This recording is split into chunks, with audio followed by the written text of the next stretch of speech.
যারা কাজ করেও টাকা পায়নি, 21 লক্ষ জব কার্ড হোল্ডার, যে টাকাটা তারা পায়নি কাজ করে, সেই টাকাটা 21শে ফেব্রুয়ারি থেকে তাদের ব্যাংকে চলে যাবে। তাই তো ডাইরেক্ট ব্যাংক অ্যাকাউন্টে চলে যাবে 21 লক্ষ গরিব মানুষ, যাদের টাকা কেন্দ্রীয় সরকার কাজ করিয়েও দেয়নি। আর মনে রাখবেন, আমরা এখন থেকে, আগে 100 দিনের কাজ 2 বছর আমাদের দেয়নি, বাংলার জন্য সব বন্ধ, বাংলার বাড়ি বন্ধ, বাংলার রাস্তা বন্ধ, 100 দিনের কাজ বন্ধ, অথচ এই টাকা এখান থেকে তুলে নিয়ে যাওয়া হয়। 155টা টিম পাঠিয়েছে,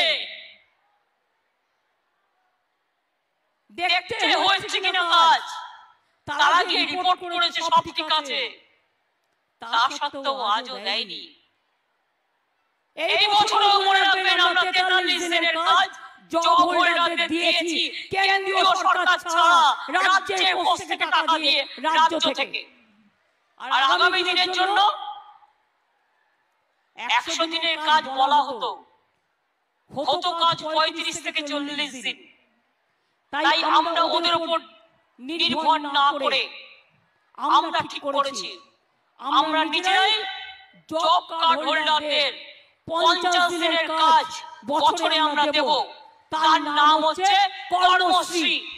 রাজ্যের মুখ্যমন্ত্রী মমতা ব্যানার্জি কাল একটি জনসভা থেকে 21শে ফেব্রুয়ারি 100 দিনের কাজের টাকা দেওয়ার কথা সরাসরি ঘোষণা করেছেন। দেখুন, তিনি আরো বললেন, এখন পশ্চিমবঙ্গ রাজ্য সরকার নিজেই 100 দিনের কাজের পরিবর্তে 50 দিনের করে কাজ দেবে। সেই কাজের নাম তিনি দিলেন নতুন প্রকল্প, কর্মশ্রী প্রকল্প তিনি চালু করলেন। দেখুন, এটি খুবই গুরুত্বপূর্ণ খবর।